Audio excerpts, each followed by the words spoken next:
Unlike other controls in Contact Form 7, where editors must know the structure of the tags to modify them once inserted into the form, our plugin data source for Contact Form 7 allows you to edit the RecordSet tags visually, improving the user experience.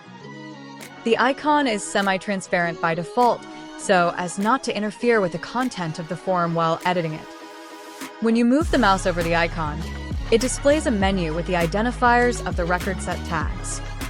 We just have to click on the element we want to edit, and the plugin will open the same insertion dialog from which we can edit the different attributes of the tag.